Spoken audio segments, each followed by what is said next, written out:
Because when Irish eyes are smiling, the whole world smiles along too, don't you know? Are you going to sing that? So, when Irish eyes are smiling... Please don't sing. Please don't sing.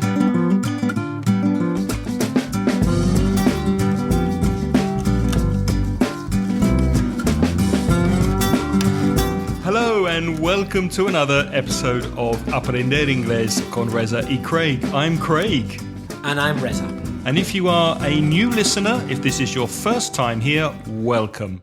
This is a podcast that will help you improve your English and take it to the next level. We'll help you grow your grammar, vocalize your vocabulary, and perfect your pronunciation. This is episode 57 of Aprender Inglés con Reza y Craig. And in this episode, adverbs of frequency. So let's start with some listener feedback. Hello, my friends. I am from Argentina, and of course you are my friends because you travel in my car every day when I go to my work. 15 minutes each time. I think that's each way.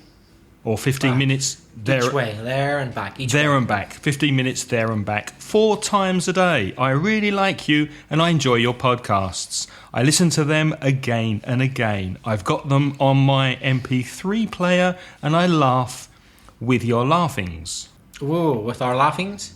You laugh with our laughter. With our laughter. Or I laugh when you laugh. I laugh when you laugh. Or I laugh aloud with you. How do you say aloud in Spanish? En voz alta. En voz alta. Aloud. I laugh aloud with you. And tell me, do you smile when I smile? Because when Irish eyes are smiling, the whole world smiles along too, don't you know? Are you going to sing that? So, when Irish eyes are smiling... Please don't sing. Please don't sing. I'm trying to listen and listen and listen because it's very difficult for me to understand conversations. I read English good enough. Well enough, or quite well, perhaps. I read English quite well. And my interest is for travelling to other countries. Please correct this, and I send a big hug to both of you. Thank you. But I think we've corrected most things. There was also the same mistake. I listen them again and again. Should be I listen to them. Okay? And I read English well enough, or I read English quite well. Apart from that, very, very good. We have a question from Pal from my first certificate class, the Question King. Hello, Pal. Pal says, you look very much happier today, David. Is this correct? I'm telling you that it should be I'm asking you this because I found that it's possible to use very much with the comparative, but I don't see the particle than anywhere, so I'm a bit confused. Did you understand that, Reza? Yes, but... You look very much happier today. I think he's asking, is it correct? And why isn't it you look happier than something? Well, you look very much happier today is correct as far as I'm concerned. Yes, it is. And you don't have to use than because you are not stating what you're comparing it to. Mm-hmm. For example, Spain is bigger than England. Bigger than what? Than England. Mm-hmm. If I say the two objects or things being compared, Spain and England, then I put than in the middle. But you look very much happier today. No than, because I didn't say than what? Exactly. I can say, for example, Reza, you look much thinner. Más delgado. Correct. You look much thinner. I'm not comparing you to another person or to before, but I'm just saying you look much thinner than normal. I think that's understood. Much thinner than before, or much thinner than you usually do. Yeah. Our second piece of feedback is from Mamin, who is our second Patreon sponsor. So here's Mamin from... The Pyrenees. The mountains. Hi, Greg. Hi, Reza. I've just finished my writing and reading and listening exam, and I am very happy. And I'm just being a patron, so I hope everybody do the same as me. Kisses. So thank you, Mamin. It's really, really wonderful to hear from you again and to hear that you're our second patron. Thank you very much, Maman. I take my hat off to you for your message, or should I say, I take my beret, my boina, off to you, as you were in the mountains. But permit me to make a little correction. You should have said, I have just become a patron. I think you said, I am being, but it cannot be present continuous. And also because it's something which has just started, you have become for the first time, you have become a patron. Thank you very much. Thank you. We appreciate it. So if you'd like to know exactly what a patron is, go to patreon.com, Patreon, patreon.com/Ingles podcast. And Mamen is our second sponsor. Our first sponsor was a good friend, Corey, from the podcast IVMV, which is a podcast Corey does about the Chicago Cubs baseball team. So if you're interested in American baseball or you like Chicago and you want to hear what Corey has to say, you can find his podcast at IVMV.com. And also, Corey has many YouTube videos which you might find useful if you're looking for a job. He's created videos to help people leaving college, going for interviews, searching for work, speaking to future employers. So I think if you're in the job market and looking for work, I think you'd find his videos very useful. And you can find those on YouTube. Search for Corey Finneran. That's CoreyFineran. Craig, have you ever been to the Windy City? I have been to Chicago. Do you know why they call it the Windy City? There's a lot of wind there? That's what I thought. It's not because it's windy. It's because when Chicago and New York were growing up years ago, building skyscrapers, competing with each other, a lot of the politicians in Chicago started speaking about how fantastic Chicago is, how wonderful Chicago is. So they said, the people from New York said they were full of wind. Uh-huh. So the Windy City is because of the wind in the politicians. I see. I had no idea. I didn't know either. Interesting. So, moving on to our grammar section, in this episode, we're looking at adverbs of frequency. Let me test you, Reza. I'm going to give you some adverbs of frequency in Spanish. Tell me the English equivalent, if you can. Siempre. Always. Casi siempre. Almost always. Normalmente. Usually or normally. A menudo. Often or often? I say often. I pronounce the T, but I know you don't. I say often. Yeah, you don't pronounce the T, but I do. I say often. I often say often. A veces or a veces. Sometimes. Raramente. Raramente. What did I say? Did you say realmente or raramente? Raramente. Rarely. Casi nunca. Hardly ever. Ooh, very good. And finally, nunca. Never. Never say never. Excellent. Very good. Remember, we usually put adverbs of frequency before the main verb, justo antes del verbo principal. For example, I usually get up at 8. Usualmente me levanto a las 8. And this is also true if there is an auxiliary verb. For example, with have. I have often thought of emigrating. He pensado muchas veces en emigrar. To Disneyland? To Disneyland to see Mickey Mouse.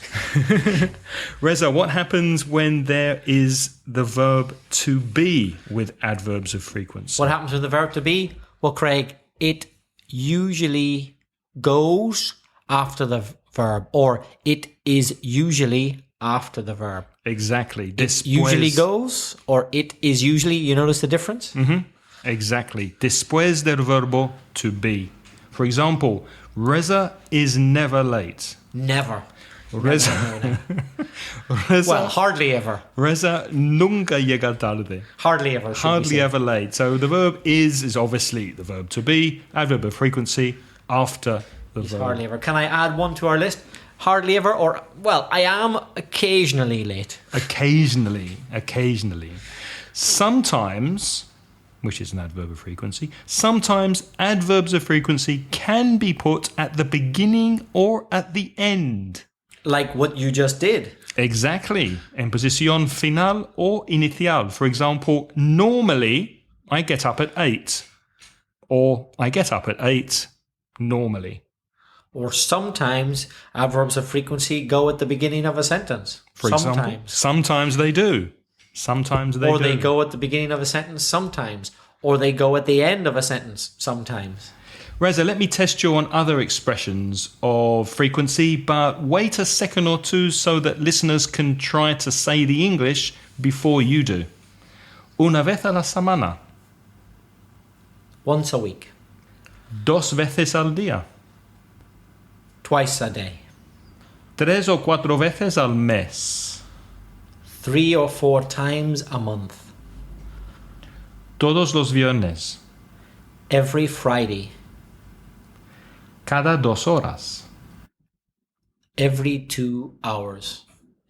Todos los días. Every day. Reza, how often do you go back to Belfast?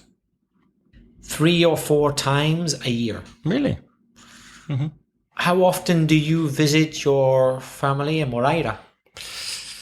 About twice a month. Yeah, it depends. Usually every 2 weeks, twice a month.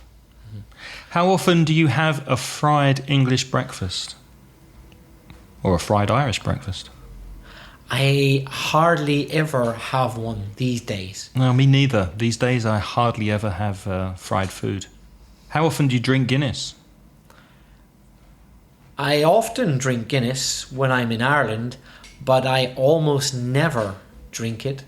Almost never means the same as hardly ever. I almost never drink it when I'm in Spain. Is that because it doesn't taste as good? Yeah. It doesn't taste as It's good. not the same from a can, is it? Not the Or same a from bottle? can. No. And also the weather. Guinness is not the ideal drink on a hot day. Because it's not typically cold like lager. Exactly. How often do you speak Valencian? Raramente. Rarely. 3 vegades al año. Per año. Is that? Don't ask me. 3 vegades per año? I'm the last person you want to ask how to speak Valencian. 3 times a year? Rarely. Not much. How often do you watch football? Very rarely. I only really watch important finals of national teams. You don't watch much football either, do you? No, not these days. Sometimes I watch football in the gym. If it's on the TV, I can see the screen in the gym. I'll watch it, but not often. How often do you go to bed before 11 p.m.? Not often. Once a week? About that, yes. How often do you wear socks with sandals? Now, never. In the past, maybe once or twice when I was in Britain or Ireland where it's perfectly acceptable. But in Spain, it is social suicide to wear socks and sandals. Look, there's a giddy wearing socks and sandals. He must be English or Irish. Could be English, Irish, or Germans. I believe Germans do as well. They do. Regularly. How often, Reza, do you swear? Now, swear is decir palabrotas or soltar tacos. How often do you swear? Joder, no sé. I'm sorry. No, ask me again. That's stupid. How often? Shall I edit that out? I'll because we might get an X. I'll remove that in post. How often do you swear? I occasionally swear when I feel very stressed. How about you, Craig? I swear fairly regularly. I swear quite often. I think I swear probably once a day, twice a day, usually. What type of things cause you to swear?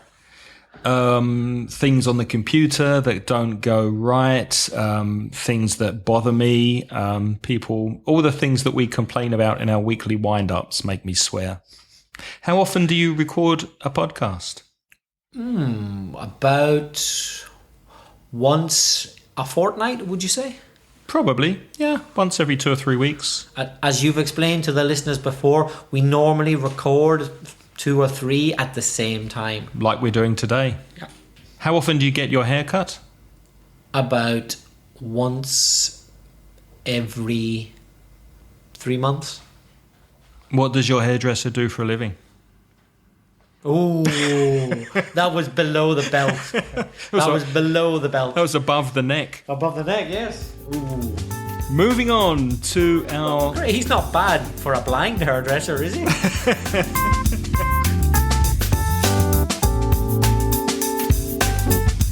Moving on to our vocabulary section, you might have noticed that occasionally there are 2 words in English joined together with and the order of these words is a very strong collocation, and it's usually fixed. For example, fish and chips. No se dice chips and fish. So the order of the words is a very strong fixed collocation. Here are some more examples, and then I'll ask Reza if he can think of any. Neat and tidy. You don't say tidy and neat, you say neat and tidy. My room or my office is very neat and tidy. Pros and cons. Advantages and disadvantages. Gin and tonic. Yeah, gin and tonic. In Spanish, they say gin tonic, don't they? That's right, yeah. But in English, you must say the word and. Yeah, gin and tonic. But it's not, you don't really hear the and. Let's look at some pronunciation here. It's more of a So it's gin and... But it's written. But it's written gin and tonic. It's pronounced gin and tonic. Like rock and roll. Rock and roll. Rock and roll. Rock and roll. Rock and roll. Okay, let's rock and roll with some more. Trial and error. Peace and quiet. I love going out to the country for some peace and quiet. Toast and marmalade. You don't say marmalade and toast usually. Stocks and shares. You don't say shares and stocks. Black and white. It's a black and white photograph. Which is exactly the opposite of Spanish. In Spanish, you say blanco y negro. Always. It's true. Blanco y negro. Opposite order. Yeah. So you wouldn't in Spanish say negro y blanco. Never. Yeah? Never. Interesting. That's their collocation. Interesting. Thunder and lightning. Which is completely illogical. Why? Because the lightning happens first. It does. You're right. It first. should be lightning and thunder, shouldn't it? Yeah. What do they say in Spanish? Truenos? They don't have a collocation. Okay. It's not a typical collocation. But in English, thunder and lightning, which is trueno y relámpago, is the order. But of course, the relámpago, the lightning, happens first. But we mention the thunder, the trueno, first in the collocation, which is completely illogical. That makes a change, something in English being illogical. Ladies and gentlemen is another one. Hello, ladies and gentlemen. Life and death. Ladies and gentlemen, sorry, can I just go back to ladies and gentlemen? Yes, because of course you have to be chivalrous and mention ladies first. Yet, boys and girls. Yes. Not girls and boys. Not girls and boys. Boys come before girls, but ladies come before gentlemen. That's curiously. true. That's true. That's Quite true. often you will hear someone addressing everyone by saying, ladies and gentlemen, boys and girls. Yeah. It's curious, isn't it? That is strange. Life and death. It's a matter of life and death. And right and wrong. Can you think of any more? Black and blue. Black and blue. What does that mean? I played a game of football. It was very competitive. It was very rough and violent. At the end of the game, my body was black and blue. So covered in bruises, contusions, bruises. What are contusiones, morados. Yeah. When your skin changes colour when you hit it, that's a bruise. Thick and thin. Thick and thin. Craig and I will do these podcasts together through thick and thin. Through the good times and the bad times. Exactly. In sickness and in health. In sickness and in health. Craig, this is not a proposal, by the way. I'm just at a wedding ceremony. The traditional thing to say is, do you promise to honour and obey your husband and wife in sickness and in health? For better or for worse? Until death Do us part. Do us part, and you say I do. You wouldn't say for worse and for better. You'd say for better and for Through worse. sickness and in health.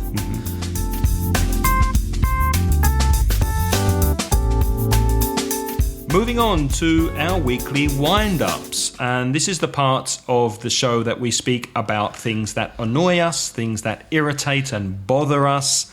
That would be in Spanish fastidiar, disgustar o molestar. Reza, this week's weekly wind-up. Can I demonstrate what it is using you as my victim? Yes, but bear in mind this is a Craig, audio podcast. But can I demonstrate using you as my victim? Yes, you What can. time? What time is it, Craig? You're interrupting me. What time is it, Craig? Can I just... But you haven't told me the time. this is your wind-up. Well, yes. People who don't let you finish a sentence. Well, yes and no, not quite. People who ask you a question and then don't listen to your answer. Sorry, what did you say? Yeah, that's really annoying. You get asked a question and they don't give you enough time to answer. But that's interesting because that also connects to the idea of turn taking in conversations, where if you go to the north of Europe, to the UK, Scandinavia, people are very conscious and aware or consciente of turn taking. So somebody will speak, then another person will speak. They will wait often until you finish, and then they will start to speak. That doesn't happen so much in Mediterranean countries like the south of Italy, Spain and Greece. People speak over the top of other people, and I must say that does wind me up. Is that what you mean? Yeah. Speaking over somebody. Yeah. Mm-hmm. So people don't even wait sometimes for answers to their own questions. They ask someone a question and the other person attempts to answer the question, but they won't even let them, which to me just seems completely ridiculous. You can't achieve anything. And I noticed that in meetings sometimes. I've been in some meetings with Spanish people who tend to speak 3 or 4 people at the same time. And it's very difficult to follow the conversation. And it's very difficult to notice somebody's opinion. Mm-hmm. What's their opinion? If everybody's speaking together, you really aren't listening to what the other person's saying. Mm-hmm. Yeah. Now tell me, Craig, you've travelled around South America quite a bit, or Latin America. Would you say it's something similar there to Spain, or? It's difficult to say because obviously when you're a tourist, you're not having deep conversations with people about important topics. You're not negotiating business. So you're a tourist. You're asking directions. You're ordering in a restaurant. I don't really want to. My suspicion, my thought is that especially in Argentina, they do wait more to hear the person's opinion before answering. There isn't so much talking on top of somebody else. But I'm not sure. I'm really not sure. What do you think? I don't know. I haven't travelled around South America much at all. Mm-hmm. I can't say.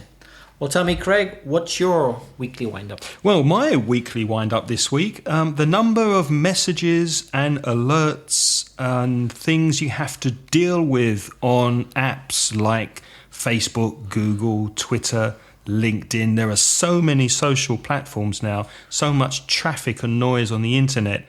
There's always that small red number in a little circle on the phone saying that you have to do something, you have to answer something, you have to look at a comment, you have to reply. So it's very stressful. I find it very stressful. And whenever I go there and I clear it, 5 seconds later, there's another number, there's another message that's come in. And as the years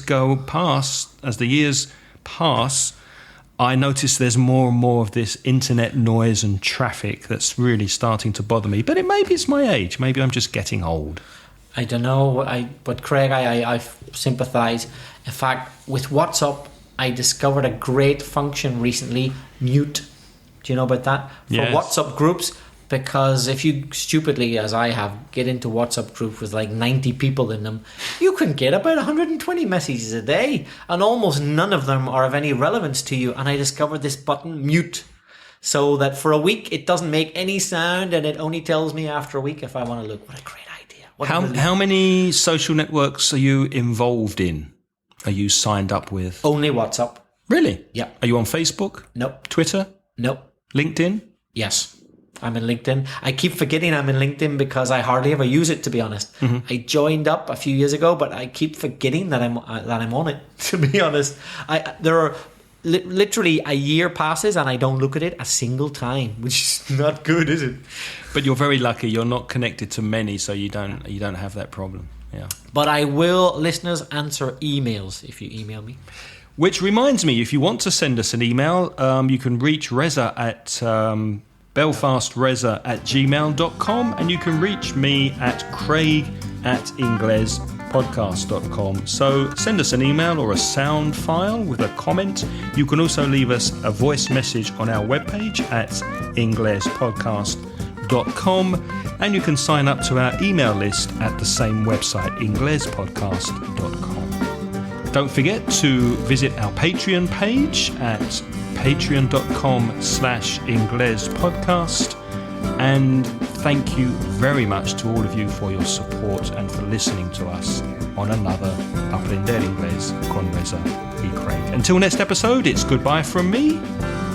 And it's over and out from me. Goodbye. The music in this podcast is by Pits. The track is called See You Later.